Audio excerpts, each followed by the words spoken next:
Hello and welcome. It is Friday afternoon and I am so excited to be here with you today because I've got a special guest and I'm excited to introduce him in just a second. Why are you here? You're here because you are curious about storytelling in business and how to tap into this powerful tool that we all know is a powerful tool and how we can use it in business. I'm super excited to have you here because not only have we got a special guest, we've also got his website for his business that we are going to do a teardown on. You regular viewers will know that normally when I do a teardown, I pick a random company to do a teardown of, and it's not with their permission, but hey, it's their public website, right? And we have a lot of fun showing you how their website could do a better job of tapping into that power. So we're going to do all of that today, but without further ado, I am super excited to introduce to you Dan Dominguez. Welcome to the show. Hey, Matthew, how are you doing? I am fantastic, and I'm even more fantastic because you are here today. Well, I'm excited. You know, we hadn't connected in a while, but we've known each other for some time. And I've always known you as an extremely brilliant storyteller, an extremely brilliant coach and consultant. You've done so much significant work with so many different people. Somebody said, as we posted about this event, and what's different about it is that I'm actually here and we're tearing down my website. And somebody said, how brave. I think L'Oreal just said, Dan is brave. And I said, it's not so much that you're brave. I see this as being lucky to have the opportunity to learn from someone of your caliber who's done so much in this space. I will take that opportunity. And as I said to you earlier, I think we forget that not knowing that we're sick doesn't mean we're not sick, right? So why not find out that there's something wrong, and then we can take steps towards fixing it. And of course, we just spent a lot of time, effort, and money in rebuilding our website. Jo Espejo is amazing. She did a great job. When you look at our website from, a month ago to what it is today, it's transformed. And so I think it's a great time to look at it and see if we can make it even better. Well, why is a website important? Well, I think here's what I've learned is that's where people go, right? That's the first place people go. And we know that people have a short attention span. So they meet Dan Dominguez and they hear that he's a Why Not Leadership. First thing they're going to do is go to Dr. Google, type in Why Not Leadership and see what comes up. And if they find your website, and here's what I learned from Juliet Wright last year at the YCon, she said, if somebody says, hey, I'm going to go to your website and you're not saying, yes, I can't wait for them to go, then you better get to work on your website. And that's exactly what happened to us about 2 months ago. We looked at it and we said, you know what, if somebody goes to my website, I'm saying, hey, don't look at it. We're working on it. If you're having to make excuses before somebody goes to your website, then you better get to work. And so we got to work on it. And here you are, and giving us an opportunity to be even better, because we know that you got about 3 seconds when somebody clicks on your website to grab their attention, get them to scroll, and get them to take action. So we want to have good visuals, good graphics, and we want to tell a good story. And that's why I'm here. Because it is our first foot forward into the digital world and hopefully our best foot forward. Right. And it blows my mind how many companies' websites suck. They don't speak to the people who they need to speak to. Right. They are frequently a list of things that the company does and not how they help the people that are on the website. It speaks to the importance of this. A client of ours, literally, we were talking yesterday about Google traffic, and this is a billion-dollar systems integrator, global company, and Go Narrative gets more views and more engagements every month than they do. And it's because their story sucks. And it's why we're working with them, right? It's our first foot forward. It should be our best foot forward. And I like to talk and share. Unsurprisingly, I like to tell stories, don't I? And for me, it's more than telling stories, right? Telling is the expression. Mm-hmm.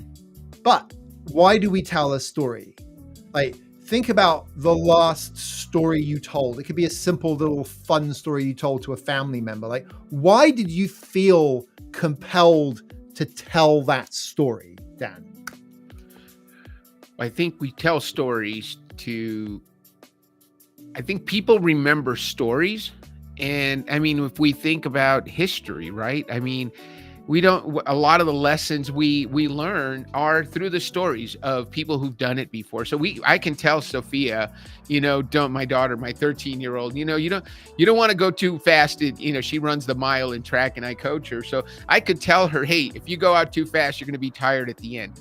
That's she may or may not. But if I tell her a really good story about a time that I ran the mile and I went out too fast and I was leading with one lap to go and everybody passed me on the last lap, and I can tell her how I felt and how useless it was for me to even try to go any faster.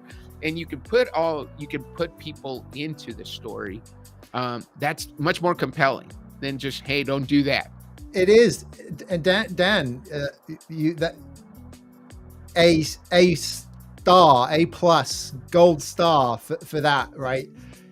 Putting a story into the world that people could put themselves into, right, is going to get them to do that thing that we're always trying to get as businesses, and that is to get the person we're communicating with to come up with the idea themselves, to make the decision themselves. And as a parent, you and I clearly have, in the realm of parenting, we know that just telling our kids isn't going to make things happen. But if we can share stories that can compel them to do so, but you didn't answer my question. Why, if you have a story that you feel compelled to share, why is that? Why do you want to share that thing? That's a great question. So why do I want to share that story? Well, probably because there's something that I want to give to that person. And the best way to communicate it is through a story. Even more simple than that, like take what you just said and just kind of break it down, distill it a little bit further. You're almost there. And that is, it's interesting. Yeah. Right? There's something interesting you want to share, right? Sure. It's like, I took the morning off so that I could take my 15-year-old go-karting. And it was fantastic. And I don't know if I've shared this with you, but I had some health stuff in 2023. I got shingles. If you've had chickenpox, you can get shingles. If you haven't been vaccinated, try and find a way to get vaccinated. It is horrible. And I got it because I was burning the candle at both ends. I was running the business, publishing a book, all this kind of stuff. And I burned myself into the ground. And the last time I took my son go-karting, I was still in recovery from that. And I was able to go out a couple of times, and it was tough, man.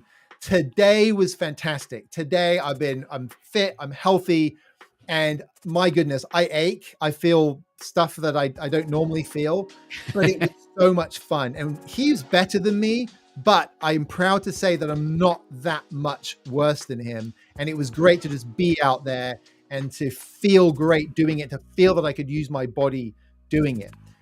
So that's interesting, right? It's this interesting stuff in the information that I just shared. And there's also some really good advice in there about shingles if you had chickenpox. And you're more likely to remember that you should go and get a shingles shot because this guy, Matthew Woodget, just shared this story that involved go-karting and feeling physically good.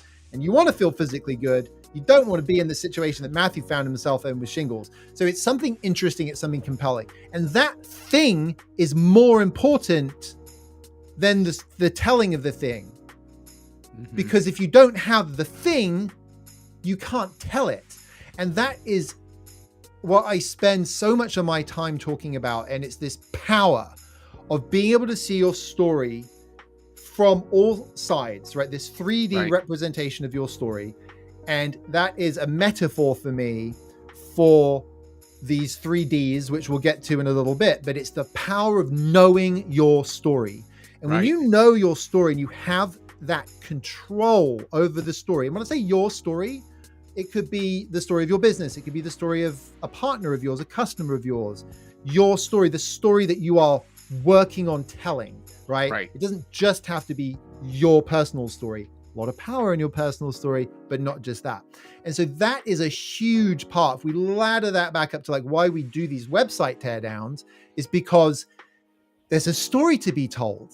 And like you said, if you want somebody to take action, a story is the best way to do that, because it's not only is it compelling, but it's our brain's operating system. Literally, it's we are trapped. There's a wonderful Will Storr quote that in the Science of Storytelling, and he says, we are trapped in the pitch dark bone prison of our skulls, and our story making machine, our brain, takes these inputs and it creates this stage, this world for us, which looks different to a bee.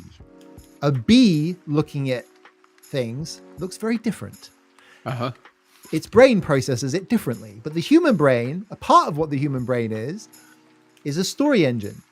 And it's the operating system. And then Dan's the central character in his story. Matthew's the central character in his. I'm a supporting character in yours.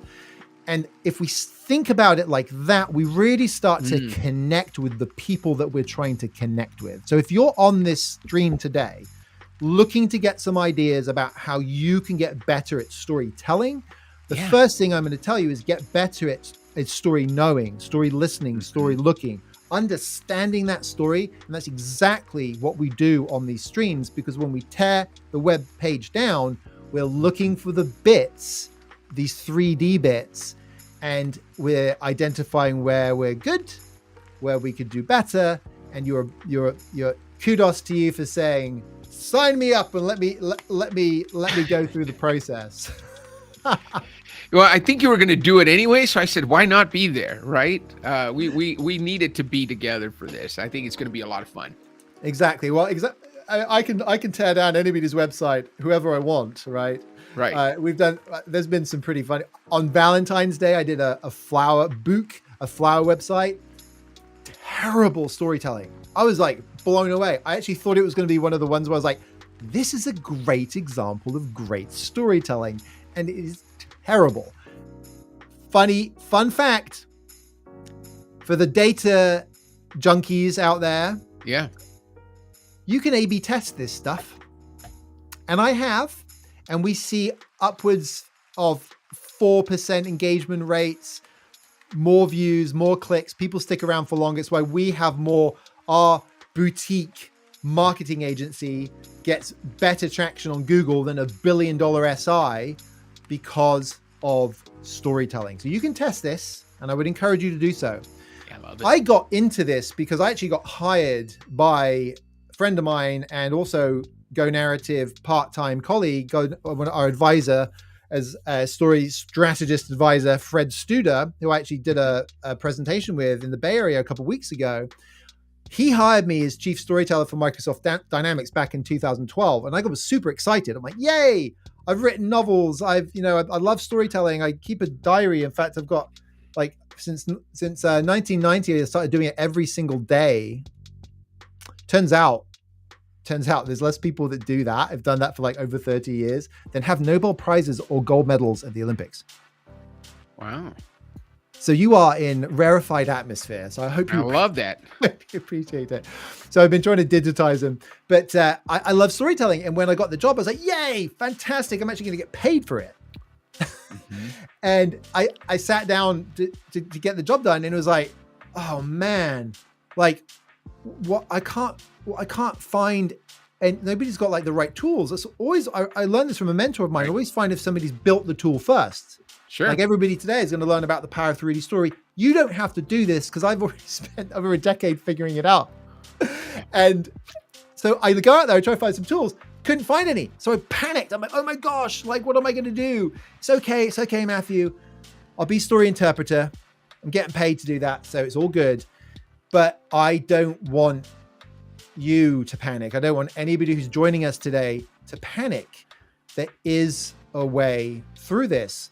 But if you do go and try and apply the hero's journey, you probably will panic. Because I don't know about you, Dan, but the 17 steps of Joseph Campbell's power, hero's journey from the power of myth, when you're already like having to be an expert in everything else you do in your job, and it's yet another thing to learn. Right. Not the best, right? I mean, right. Well, it's another investment of time and effort, right? And it's going to be a longer time and effort, and it's learning something new and implementing it and digging, doing all the work that it takes to get through that. So, we're all about the easy button. If there's an easy button, let's use it. And you did such a better way thing there. I love it. Better way people always do this. People, you're always looking, hey, who's already done it? If somebody's already done it, let's take what they've done. And you're great at taking stuff from another industry or from another realm and bringing it into what you need and then just modifying it and making it better, which is fantastic. Which is exactly why I became hell bent on figuring this out for business. Yeah. And, if you end up like, you're a business storyteller, you get into this stuff and you want to geek out on the hero's journey, more power to you. If you are even just slightly interested in storytelling and you decide you want to geek out on it some weekend in an evening, I'm not saying don't. It's amazing stuff. Like sure. Joseph Campbell's work is like legendary. Right. The thing is you don't need to go through that to tap into the power because it's not the right tool. And here's another one that I heard back in the day and I still hear it. So, well, you just need to make sure you've got a beginning, a middle, and an end. Simple, right? Simple, very simple.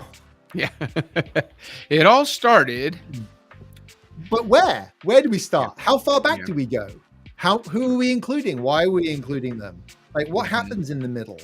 Like, how do we determine what's middle versus end? If end is like the solution and the call to action, then do we need to bring the solution into the middle? And then if so, how do we do that? And we're back in Joseph Campbell territory. The problem with simple is simple can be abstract. Simple doesn't mean easy, right? Yeah, that's exactly what I was going to say. Simple isn't always easy. Simple is simple, but it can be very difficult. It can be. So if we go back up to the big picture here, we're looking for something that's going to be a tool, something that we can. Got a GoPro case on my desk. This is a tool for another tool, right? We want a tool, something that's going to be useful, right. And not too complicated, not too simple, right? Not too hot, not too cold. We need some kind of Goldilocks. That's what we want. And yes, as my 12-year-old pointed out, there's only two bears. Right. Where's the third bear? Where's the third bear? Well, he doesn't know that he's the middle bear, right? The one who was just right. Well, I said to my boy, I said, it's the baby bear, and the baby bear is so short that it can't see into the window. There you go. That's perfect. So, regardless, Goldilocks. We want to give you something that's got enough to sink your teeth into. It's going to be useful and helpful. Right. It's going to work. But not so hot that it's going to just be freak you out, push you in the wrong direction, waste your time, right? Right. And it all starts with looking at what people want. Mm-hmm. I had a great comment on one of my posts this week, and it was I think she was a sales expert. I think she was a sales consultant. And she was commenting on the carousel that I did a couple of days ago. and she said something to the effect of this being the heart of solution selling. I was like, oh, yeah, that's a really great observation. When you say who in business is a great storyteller, Right. what's one of the first things that comes to mind? Salespeople. Oh, you mean just, oh yeah. I think you wanted a specific business or something. Yeah. Dan, be Salespeople more have to specific. tell Come on, stories. Come on. unacceptable. If you can't answer my questions. Well, I was thinking about that. I was like, well, who's a great storyteller? Because you think of the great stories out there. Harley Yeah. Davidson has a great story. They know exactly who they want. They want burly guys with beards, and they wear black, and they like to be different. And if you're a Harley girl, then that you're also like that wild hairstyle, but it's a rebel. So I'm thinking, who tells a great story that attracts their ideal client? So that's what I was thinking of. But yeah, absolutely, salespeople, we have to tell good stories, right? Well, you just touched on a really great aspect of this, Dan, and that is what Harley Davidson want, who they want to connect with. That's a really great place to think about how do you start with this stuff. Yeah. If you're responsible for your website, or you're providing feedback on your company's website, you have some influence. It's okay to start with you as a company, right? It's what are we trying to do? What do we want, right? Who are we trying to attract? Yeah, and that's the immediate next step to that is who are we trying to attract? Easy for me to say, blah, blah, blah. And then the next step is, what do they want? Right. And when we know what they want, we can start to figure out how they go about getting it and what stands in the way. Right? Yeah. Because I don't know about you, but I don't always get what I want immediately. Right. And it's like the last time I went go-karting, right? I wanted to go, but I wasn't in great shape for it. Right. It's physically demanding, especially if you push it like I'm used to pushing it. So health was standing in my way. So when we think about that Harley Davidson example, it's like, okay, well, what do they want? So what about your ideal customer, your ideal client, Dan? What do they want? What do they look like? What do they want? Who I love to work with, Matthew, is leaders who want to connect better with their teams.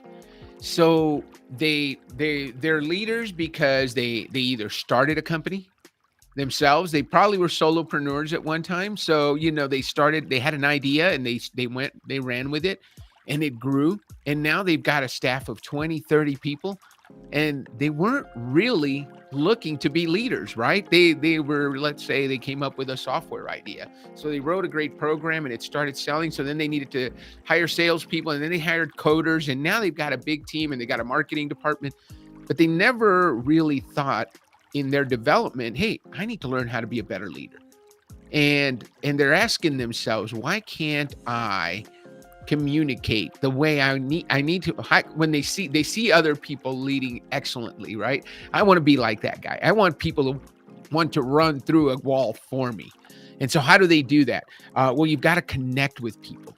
And so if you don't know, and our big deal is, we want to work with people who want to know themselves. They're willing to do the hard work to understand themselves, so they can then portray or be able to communicate who they are to their people. But more importantly, they want to know their people. So it starts with self-awareness. We want to work with leaders who want to connect better with the people around them, and they're not afraid to understand themselves first and do that deep work that it takes. So I love working with leaders. The people I love working with are leaders who have teams, who are in a position to invest in their team and invest in themselves in order to make better connections, not just with their employees, but also with their clients. So the reason I'm here, Matthew, is I want to be able to tell a story. We want to help people tell a story because once you do that deep work and understand yourself, you and I know each other.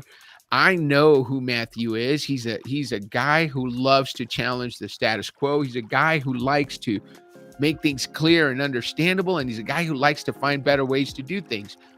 Well, I know that, but now we need to make sure that you can tell your story, right? And you've done a fantastic job of it. And so I want to help people. I help people craft their message based on their YOS. Well, there's got to be, if there's a better way to tell that story, and I bet there is, I want to know about it. And that's why I think we were meant to connect the other day and just have this conversation and say, hey, let's go live and look at how we're telling our story. Are we attracting the people that we're looking for based on what we're showing on our website? And Better Way, clearly some people have the why of Better Way or the how or the what. Whatever the situation is, even if you don't have anybody on your team that's got a better way, right? If you're stuck, then you need a better way, and you need to find that better way. And if you're stuck as a leader, then finding that better way is going to be getting some external support beyond what you've already done yourself. I'm sure as a leader, you've made a huge effort to do the best you can. And you've identified some gaps. And right. If there's gaps and you're not an expert in those gaps, like if you're not an expert in storytelling, I can help you with that gap. So you obviously, in this case, with the leaders, you're able to then bring them in and start to help them find their way through. And that is so important. I want to stop on that just for a second. Find their way through. Mm-hmm. Finding your way through is going to be so vital. Finding your way through and making sure that you, if you're responsible for your company's website or you're seeking to build a better story for your business, thinking through how your customer, your client is finding their way through is vital. Why do I say that? Why do I want to stop on that and focus on that for a second? I have seen so many websites, marketing messages. Dan, I spent best part of 25 years at Microsoft and Intel. Big companies, big products, big egos. As a company and inside the companies, a heck of a lot of talking about themselves. The curse of knowledge is real. And I have experienced it in some of the most extreme environments possible. But I've also worked with a lot of small companies, whether they were Microsoft partners, Intel system integrators, or our clients today. And I can tell you, Dan, that everybody suffers from the curse of knowledge. And the curse of knowledge is one of the biggest roadblocks you have to great storytelling. Why? It is going to stop you from connecting with your customer, respecting your customer or client, and everything they are trying to do. Because I promise you, their solution isn't your solution. Mm-hmm. Their solution, my solution for shaving, includes certain type of razor blade, a certain type of shaving oil. Some people don't use shaving oil. I have a beard, so I have a beard trimmer.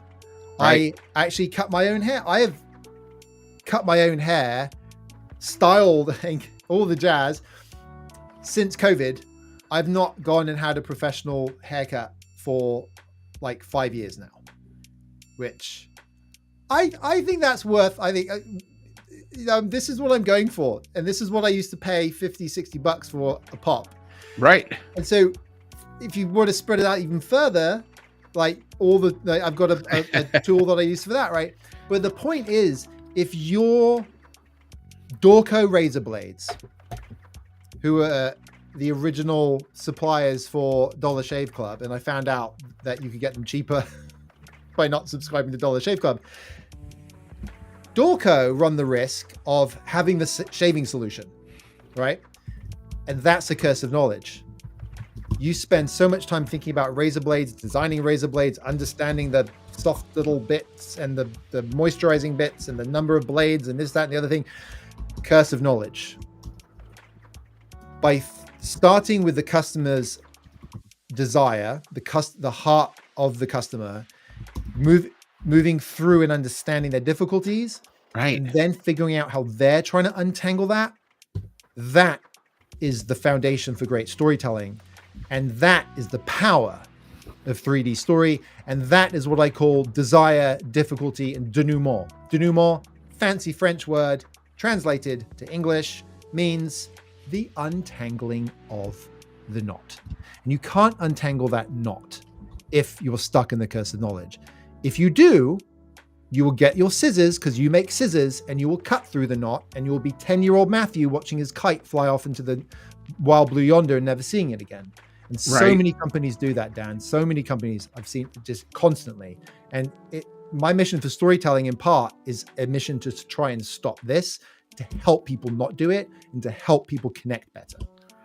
I love that. You mentioned that story. You ever heard the story of the two kids?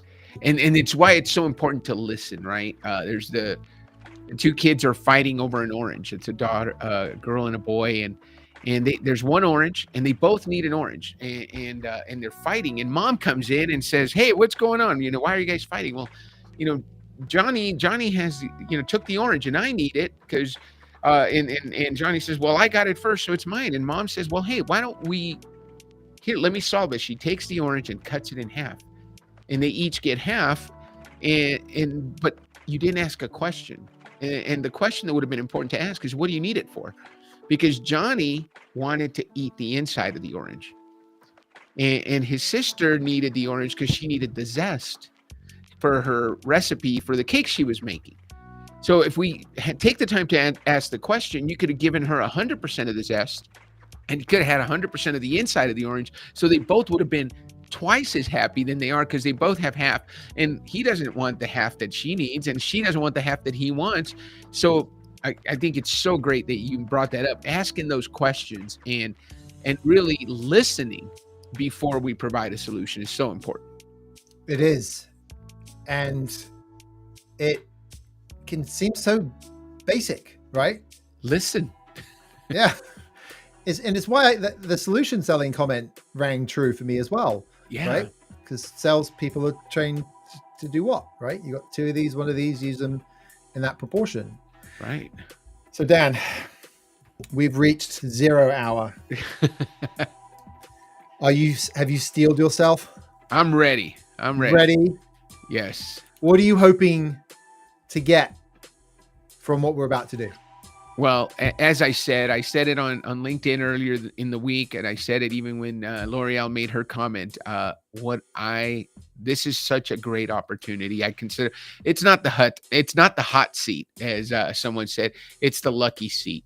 So why not take our newly rebuilt website and have it looked at by someone who does this every week with lots of different websites and see what we can do better. So I'm excited for the opportunity. I look forward to seeing what you do in this website story teardown.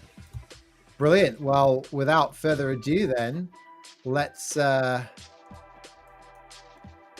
a look. Here we go. WhyNotLeadership.com. WhyNotLeadership.com.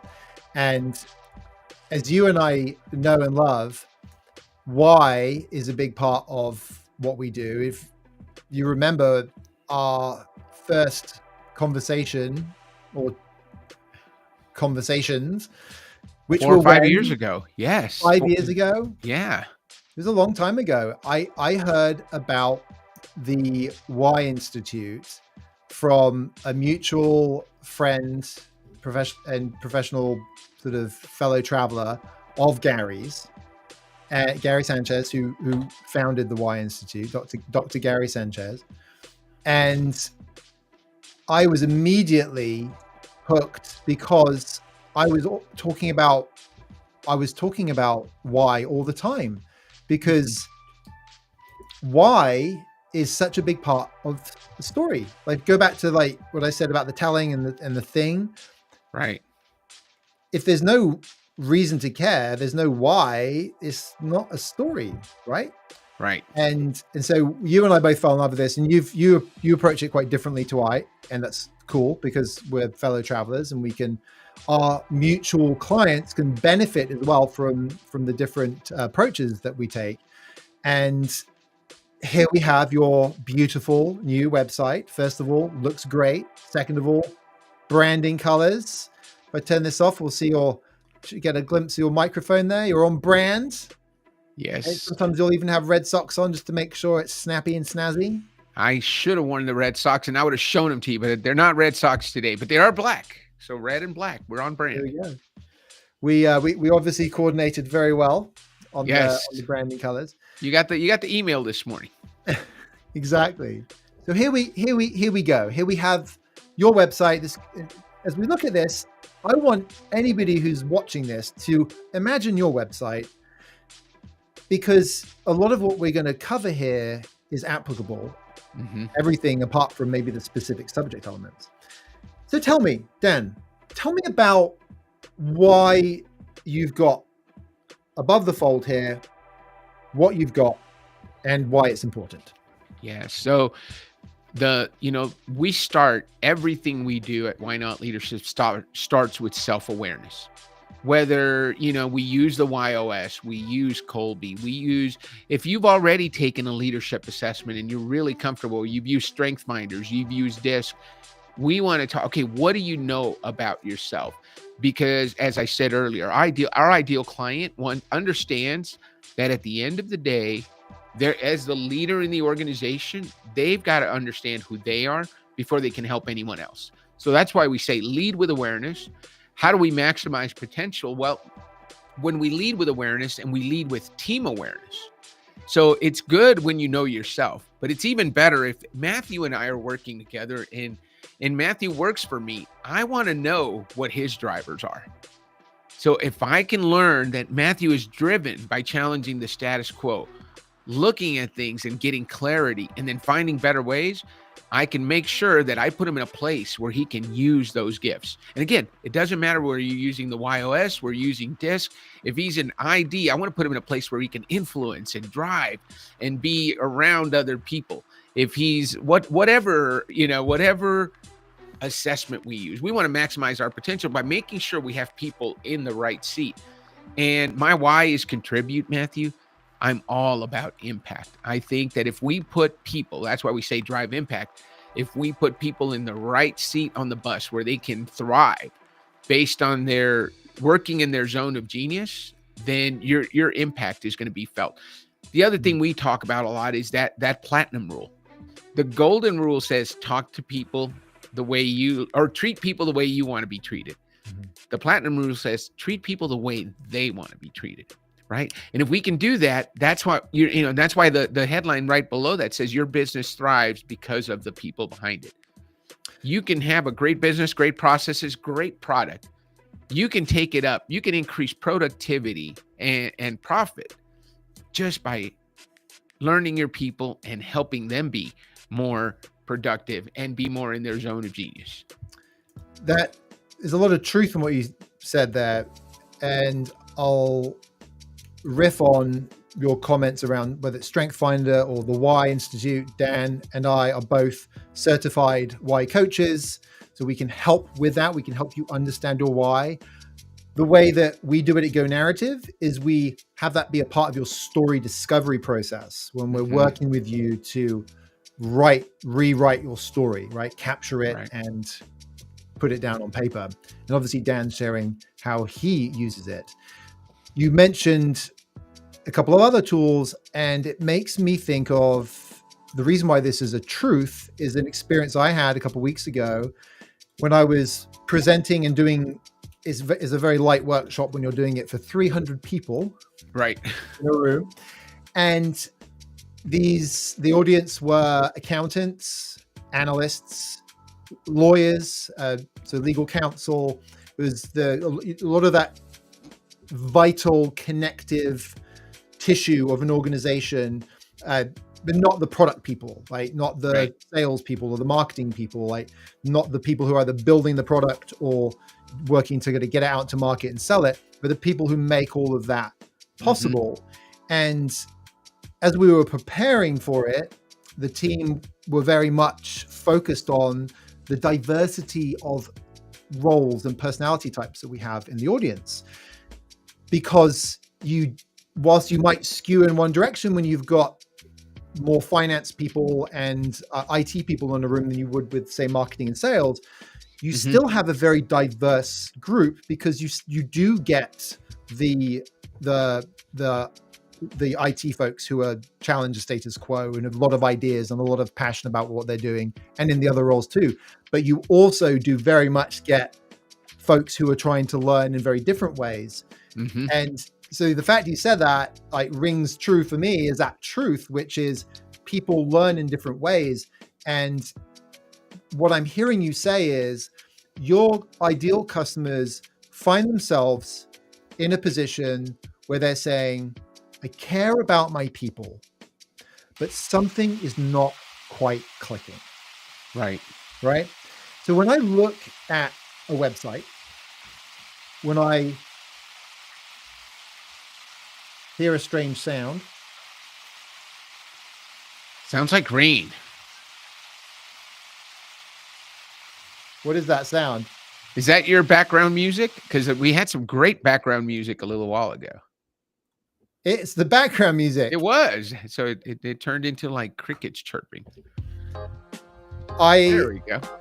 I have to share that I've got a bit of PTSD about running water, because the room behind me, the studio behind me, was flooded from a flood from a pipe or whatever upstairs.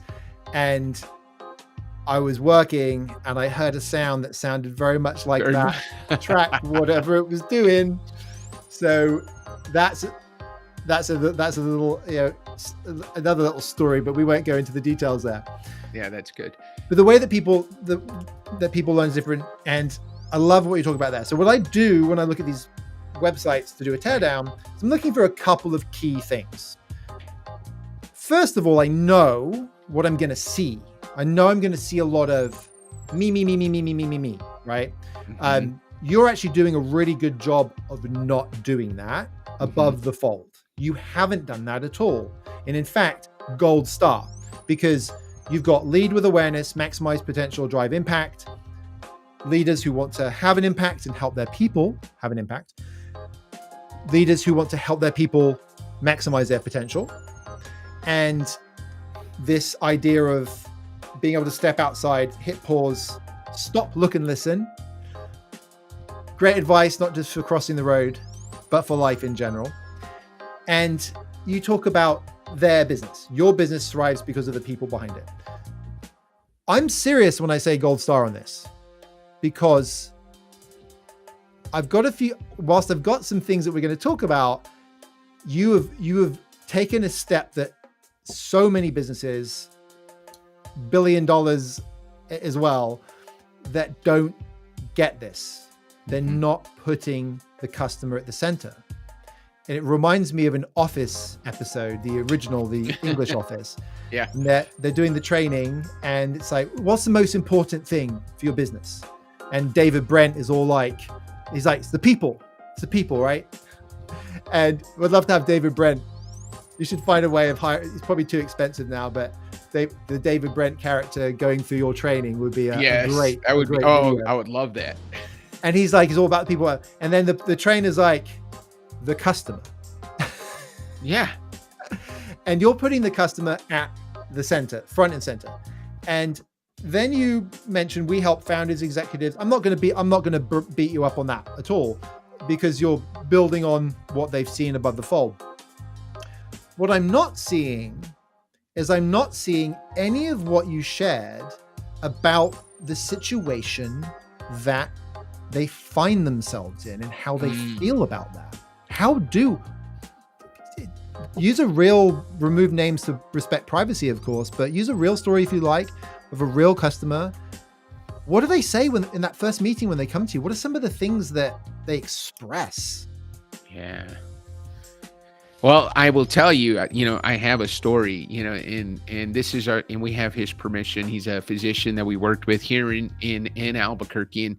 And I remember, and this is so great. I love that you caught that, because we do so good above the fold. And then we went back to, hey, this is what we do. But here, the story that I remember most is Dr. Coyle giving us a call, and he's overwhelmed and frustrated. He's struggling to understand what's driving the behavior of his team across. He's got 2 clinics in the city. And he says to me, Dan, I need help. I don't know what's motivating my people. I don't know where the incongruence between the leadership styles is starting to impact the families that we serve. So we took him and his team through a workshop where, what we call it, the team optimization workshop. So they went through that. We discovered everybody's unique operating systems. And then we shared, this is how they see the world, how everybody in that room sees the world, and how they communicate and make decisions. So tell me a bit about that's great. Thank you for sharing. Yeah. I'd love to hear about how he expressed how he felt about how things were at the time.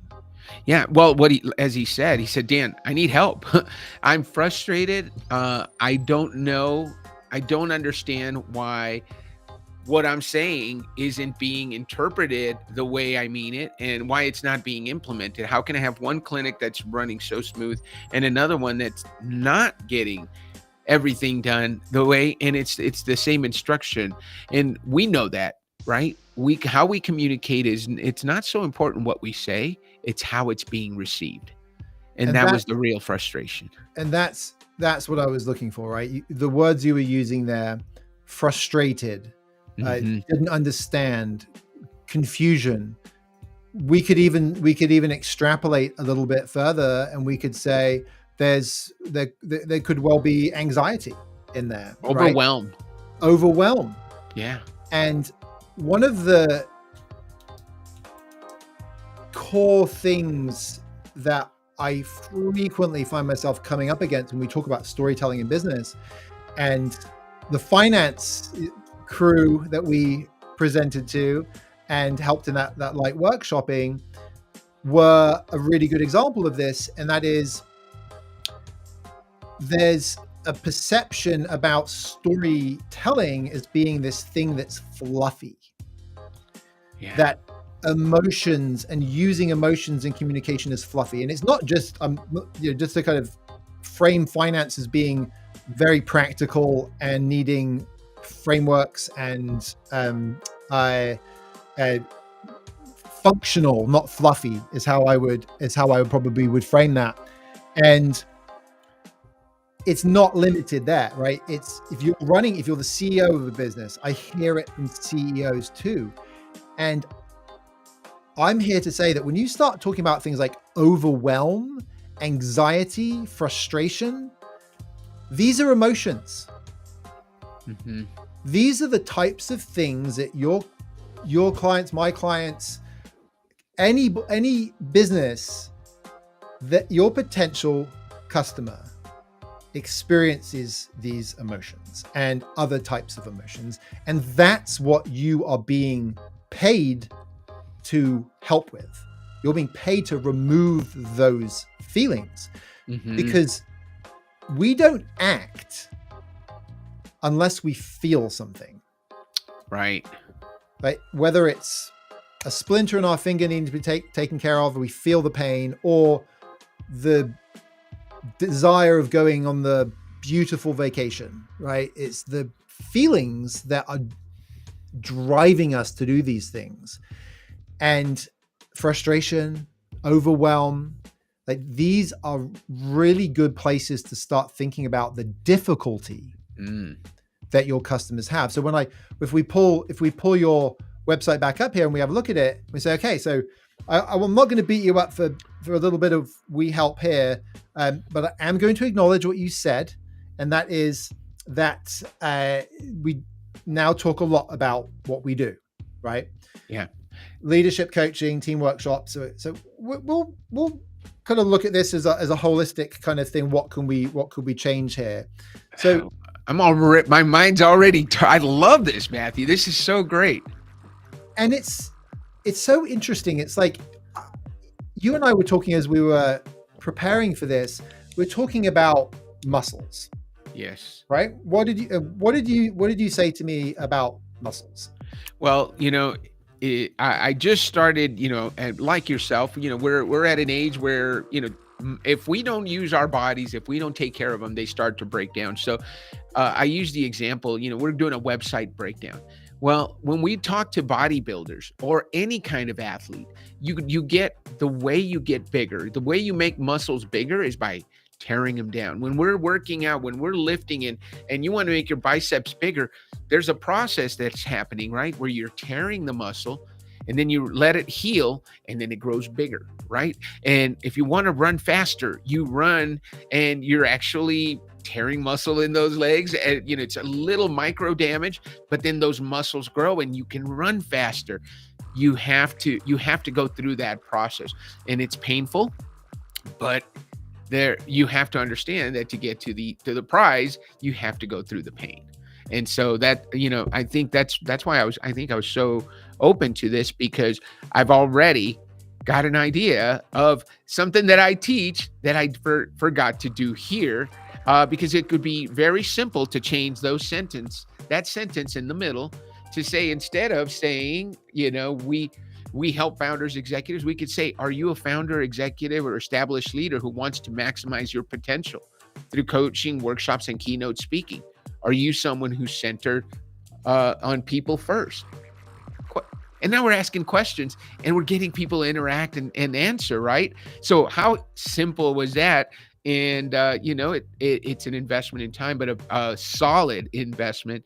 Instead of saying what we do, we can ask a question of them. What are you looking for? Exactly. What are you looking for? And we can list the things. And I would riff on this a little bit further, and to a point, like, it really is this simple, right? It's one of the things we sometimes hear about storytelling is we're all natural storytellers and we all do it every day. Most people who coach or help with storytelling will say that. And most of them will focus on things like either personal story, just the personal story, or the Hollywood / hero's journey approach, and trying to find a way to square peg round hole that with the business. But as we've discussed today, because story is your operating system, you don't have to become an expert in the hero's journey. Right. Your muscle example was fantastic, like building the muscle, right? I'm going to go one further, and I'm going to say, if you can walk, which 99% of people, adults can, right? And if you can't, obviously, all due respect, like, we could think of a slightly different analogy, but just because you can walk doesn't mean you can run a marathon. Right. Just because you can run doesn't mean you can run a marathon. Just because you can run a marathon doesn't mean you can win a gold medal. And that's okay. We all have to start somewhere. It's okay if you're not a brilliant storyteller, right? You can and do have some of the basic bits to go and do it. And when you take the power of 3D story and you focus on those, the desire that your customer has, the difficulty that stands in their way getting to that desire, and then how they untangle that knot to get to their desire, which is the denouement, that third D. When you do that, you start to uncover the elements that you need for the story to be a compelling thing to share. And when you have a compelling thing to share, now we can talk about the telling of the story. And if we look at your website, I love the fact you're thinking about how can we weave it in. Do you have any other ideas about how we could weave that in? Oh, yeah. So, I mean, you've got to, I think even if you go for just a bit down, because there we go again, we're saying what we do, right? What if we said, how can we help you? Right. And then we look at it down and we can tell you what we do, but how can we help you? Let's make it about you. And then we can talk about, do you need leadership coaching? Do you want to unlock, one of the things you've just, and I've been working on this, is asking questions, because when we ask questions, we engage, right? Involuntarily, you're going to answer the question. If my website says, are you ready to blank, you're going to say, no, I'm not, or yes, I am. And if you say, yes, I am, you might click on that contact Dan button, right? If you're not going to, but it's a call to action versus not doing anything. Otherwise, it's a nice website. I saw it and then I clicked away. Bit of fun. Going to share something else here. Yeah. So this is the Go Narrative website story Teardown, which is a custom GPT on ChatGPT that is based on the Power of 3D Story and some other coaching that we've put into it. And here we have some other options. Let's go ahead and zoom in and make that a little bit easier to see. How about these? How do these feel? Your team isn't disengaged, they're disconnected. Even the most people-focused leaders hit a wall. We help you lead with empathy and clarity so your team can feel safe, seen, safe, and aligned again. And then making sure that the call to action works with the story that you're telling there, right? Yes, love that. Here's another one. You care deeply, but connection still feels out of reach. When leading with heart isn't enough, it's not a character flaw, it's a systems problem. Let's get under the surface and rebuild the trust your team craves. Yes. And we got a few others here. I'd like to see, if we consider frustration, what was the word you used? Overwhelm,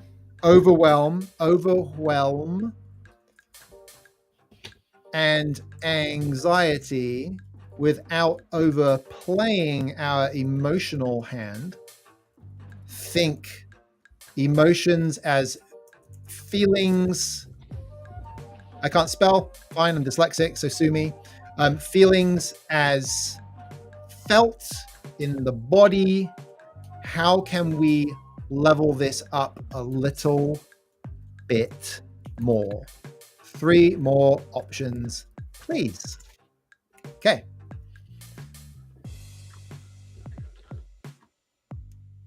You're carrying your team, but it's wearing you down.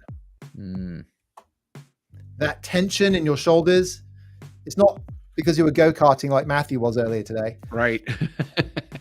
The Sunday night dread, it's not just stress, it's a signal. You care deeply, but connection isn't clicking.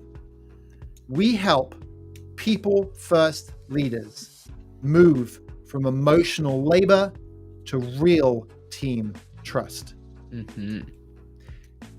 Something worth noting here is we're bringing you, Dan, into the picture above the fold. In the subhead. We're talking about we help. This we do. We're here to help. It's okay to talk about yourself in the right context. Right. If you've created the right moment of magic, if you've connected, then you have the opportunity and you've earned the right to actually mention yourself. Let's look at another one. Leadership shouldn't feel this heavy. Oh, yeah. People felt this as leaders, haven't we, Dan? Oh, yes. The weight. Mm-hmm. And this is what you help with. This, by the way, if we were having a conversation about network security, we knew that leaders within the security space felt that they had a lot on their plate and were juggling a lot of things. I'm not saying that that's the known market problem, but if it was, this would also be a relevant type of emotion to use with those people, because until the singularity happens and we have super intelligence, business is still human to human. Yeah. Says Matthew, whilst using AI to help with crafting some messaging. But I think, and I think I love that you brought that up, because I was talking to my colleague today. There's nothing wrong with using AI when we personalize it, which is what we're doing, right? I mean, I know when somebody sends me an automated AI email, and I can tell when somebody has used AI to personalize the email to me, but it's still coming from them, or the message on the website. I don't know if you've seen it, Matthew, but sometimes I'll see a LinkedIn post with the AI prompt still in it. Here is a great message that will connect with your audience. And then the post, and it's like, I don't think you meant to include that, right? So I think like you said, I think it's a great tool, and we'd be crazy not to use it, but you have to continue to personalize, because business is still people to people. Matthew and I have a heart-to-heart connection that we made 5 years ago, and we've kept up over the years, and that is the people connection. And I actually believe that the powers that be should. I'm not an AI developer, but the people who are writing the papers, the doing the research, building agents to design AI, Dan, I was looking at, there's one of the papers that was just released that was challenging AI to write a paper. And the meaningful aspect of this, got your note, is if we can have AI, so an AI paper is a significant piece of research that moves the needle forward, right? If we can have AI doing that, we start to compound, and this thing starts to take off like nobody's even expecting. We are at, I think it's 21% right now. So we can get a paper written by an AI that's 21% good enough. Wow. To actually design AI itself. So this stuff is not going to slow down. I am saying to everybody who will listen, a couple of things. Number one is you should be using this all the time. Right. Number two is, if all you're doing is using it to send emails and do marketing messages, you're wasting your time. Yes, you should be doing that and doing it responsibly, but you should be pushing the envelope. You should be using AI as a thought partner, right?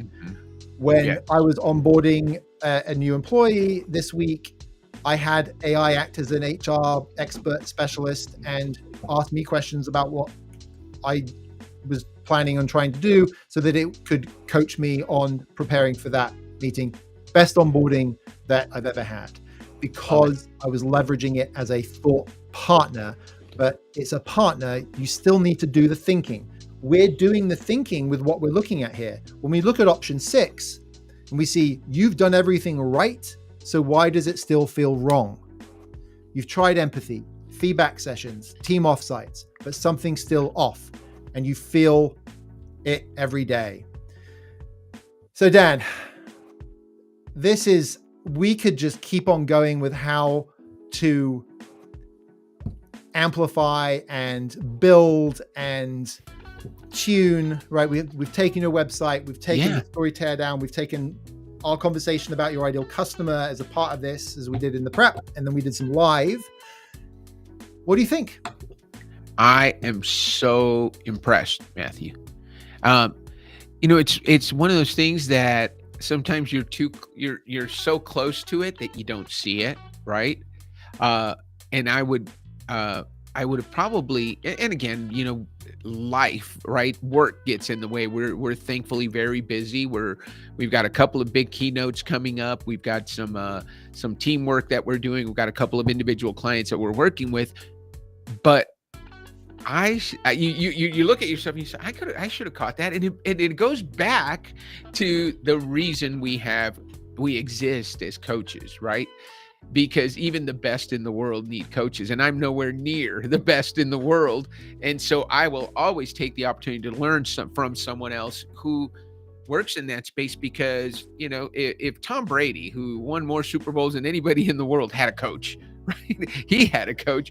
Why would I not, who I'm striving for excellence, not have a coach and have them look at me? Because they can see what you see is so much better than what I could see, because I'm looking at it from a different perspective.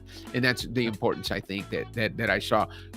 Fabulous, Matthew. This has been, there was nothing to be afraid of. It wasn't hot. It wasn't a hot seat. Maybe I did have one question where I totally blanked out, but other than that, it's always fun to hang out with you and learn from you. And I can't wait to share this with my clients. I can't wait to share it with my peers, and I can't wait to share Matthew with my network, because I can see where so many of my clients could get value from this. And we've talked about it. I think I take people to a certain place based on their self-awareness and awareness of their teams. But then how do we take that to the next level? So why not build a website with your story and already built in? Because I think I could get people really ready so that they can take full advantage of what you bring to the table. So this has been so fun, and thank you. Absolutely. And a couple of things as we wrap up here. Number one is, what we were doing here was on the fly. We have a whole process, our story discovery, our story accelerator, which you can find out about at gonarrative.com, which get the baseline story as well. So then we have the actual real story about your business and your story as well. And I learned how to do that because I've spent my whole life, I had a very disrupted childhood. It was nothing terrible, but it was very disrupted. And I had to try and figure out what my story was, and I had to keep rewriting it. It's why I started keeping that journal, that diary that I mentioned, and his 94s. I got a whole shelf of them back there. It's probably why I wrote science fiction, which is still somewhat draft. But I got 2 novels. It's because I am obsessed with figuring out what the story is. And I throw that with Go Narrative and what we do and the team to solve these story problems in a way that is not about Hollywood. It's not about the hero's journey. It's not about entertainment. Good story is entertaining, of course, but if you don't have the story figured out, telling it doesn't matter. It's going to be empty. It's not going to have the impact you want. And business is about getting people to change their minds and get them to move. And the best way of doing that is to understand the pain that people have, the challenges, the struggles that they have. And the 3D framework, the power of 3D story, is the starting place for that. And it's the first, you can download it from our website. The first chapter is this framework. We're maybe giving too much away, but it is in here. You can go and get it. And there's no excuses not to start using this. Of course, we can help you. We actually have just got 1 additional client slot. We have a limited slots of clients. We have 7 slots for our clients, but you can do it yourself if you want. You can try to do it yourself, but we obviously would love to help you.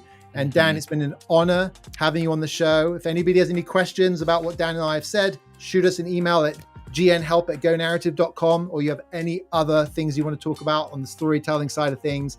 Thank you for watching. Thank you for those that have tuned in. Thank you for the interaction. Super excited to see what you do with the website next, Dan. I'm so excited. And maybe I should take you through the story discovery process, and we'll have to figure out what your story is. I would love that, Matthew. I'm looking forward to our next conversation. And thank you for having me on. And thank you for sharing the website Teardown. And if you need guests, let me know. I've got a few people that I think would, maybe you move to this format going forward, having the person who owns the website on with you. I'm always up for it. So yeah, let me know if anybody wants to be in the hot seat. I love it. Thank you very much, Matthew. Have a great weekend, and be careful with that go-karting. I don't want you to hurt your back or anything. I made it to the stream. I was worried if anything happened. I mean, Dan won't know what's going on. I've literally done a podcast. I've done a live show once where the guest was here. I got stuck in traffic. We were going to go live at like 1 p.m. And at 1 p.m., I'm zipping into the office. The guest is like, what's going on? Usually we have a few minutes like you and I did to prepare. And Sunil was in the background talking to the guest, and then I literally did the countdown. I came in and we went live. There was no prep, and it was great. So I knew you'd get it done. Super. Thank you, Dan. Thank you, everybody, for watching. Let us know what your thoughts and questions are. I'd love to have the engagement, and we'll be back next Friday with another Teardown. Bye for now.